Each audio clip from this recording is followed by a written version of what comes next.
There is an African proverb that says, "Wisdom is like a baobab tree.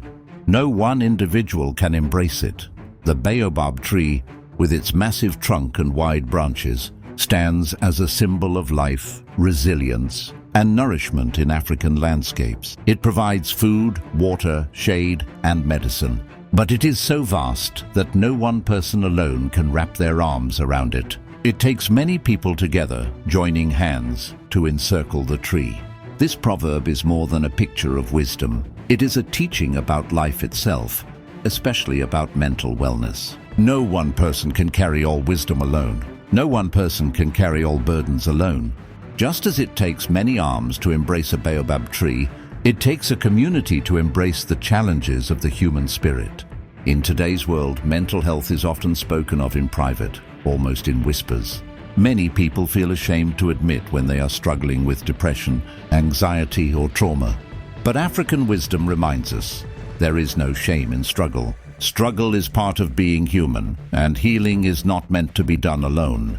Healing happens in community. When someone carries pain in silence, that pain grows heavier. But when the pain is shared, when it is spoken in the circle, it becomes lighter. Imagine a person sitting under the baobab tree, speaking their troubles to those who love them. One by one, others place their hands on the trunk, joining together to hold what is too heavy for one person to hold. This is community support for mental wellness. In African traditions, community has always been the first healer. Elders offered wisdom. Healers offered ritual. Neighbors offered care. Songs, dances, prayers, and stories all became tools of mental healing. These practices remind us that wellness is not only an individual journey but a collective one. Modern culture often teaches us that we must fix ourselves alone, that asking for help is weakness. But the Baobab proverb teaches us the opposite. It takes humility to admit that we need others. It takes courage to reach out, and it takes love to receive the outstretched hand. Community support is not weakness, it is strength multiplied. Think about this. How many times have you felt better simply because someone listened to you? They may not have solved your problem, but their presence made you feel seen and valued. That is the power of community wellness. Sometimes healing does not come from answers, but from being held in the circle of care. Practicing community support for mental wellness can look different in many contexts. For some, it is gathering with family to talk and pray together. For others, it is creating support groups where people can share openly without judgment. It can be as simple as checking in on a friend, offering a listening ear, or reminding someone they are not alone. These small acts, repeated across a community, create an environment where mental health can flourish. There is also a spiritual dimension to this. In African cosmology, the ancestors are part of the community too. When we gather, we are not only with the living but also with the spirits of those who came before. They lend us strength, wisdom, and perspective. So when you sit with your community, speaking truth and seeking healing, know that you are also surrounded by ancestors who whisper encouragement and guide your steps. The baobab tree itself teaches us about resilience. It can live for thousands of years, surviving drought and harsh conditions. Inside its trunk, it stores water that sustains life during dry seasons. In the same way, community stores wisdom, love, and strength that can sustain individuals during their dry seasons of life. Alone we may wither, together we endure. If we pull the threads together, what we see is this. African diaspora self-care is not just about me time or pampering. It is about building resilience, reclaiming identity, and resisting erasure. Every ritual, from braiding hair to preparing ancestral foods, from lighting candles to dancing in rhythm, becomes a way of saying, I am here, I am whole, I belong. This is crucial when you think about the history of the diaspora. Enslavement, colonization, displacement, and racism all work to separate people from their roots, their bodies, and their sense of worth. Self-care, therefore, became a revolutionary act. To rest when the world demanded endless labor, to sing when silence was forced, to share food and stories when everything else was taken. These were not small things, they were survival strategies. In today's context, the same applies. Think about the pressures of modern life: long working hours, digital overload, financial strain, systemic injustice. Without intentional self-care, burnout is inevitable. But the diaspora teaches us that rest and care are not indulgences.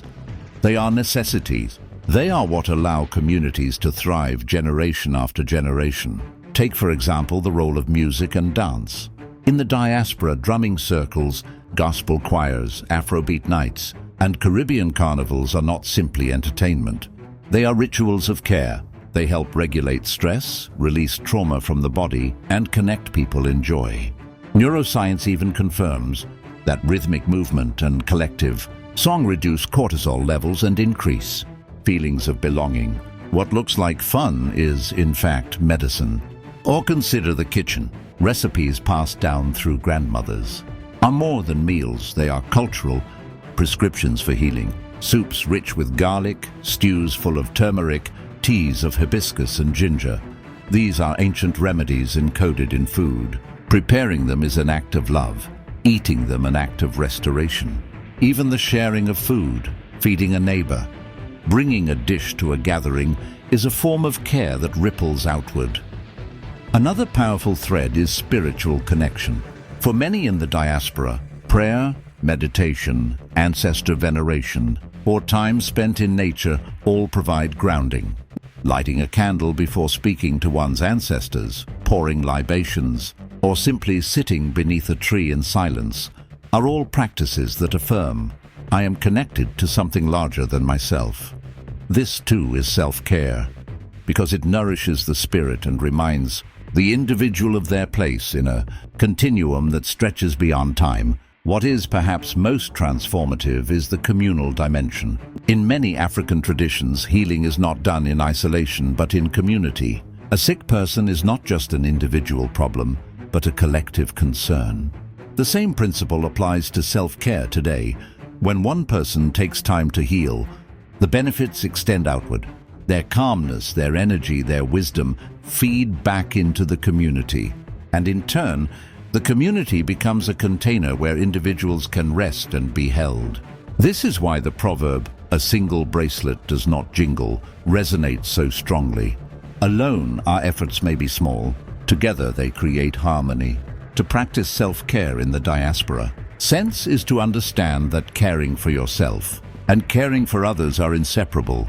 Your wellness strengthens the whole, and the whole strengthens you. So what does this mean for us right now? It means reimagining self-care not as a product we buy, but as a practice we live.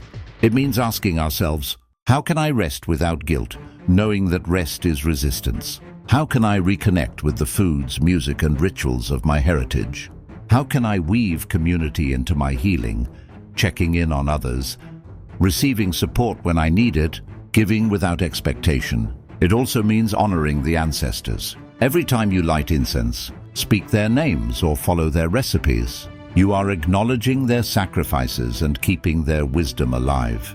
This creates a sense of continuity, a reminder that your healing is not separate but part of a much larger story, a story of survival, resilience, and thriving against all odds. Ultimately, African diaspora self-care offers us a vision of wellness that is holistic, inclusive, and deeply human. It does not separate body from mind, or individual from community, or present from past. It says you are all of it.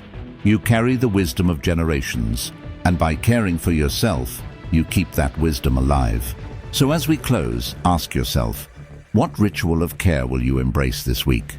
Will you choose rest without apology? Will you share a meal with a friend? Will you dance to the beat of your ancestors? Or simply breathe deeply and honor the moment? Remember, self-care is not selfish. It is a way of strengthening yourself so you can continue to shine, continue to heal, and continue to carry forward the legacy of those who came before. This is the gift of self-care from the African diaspora, not only survival, but thriving.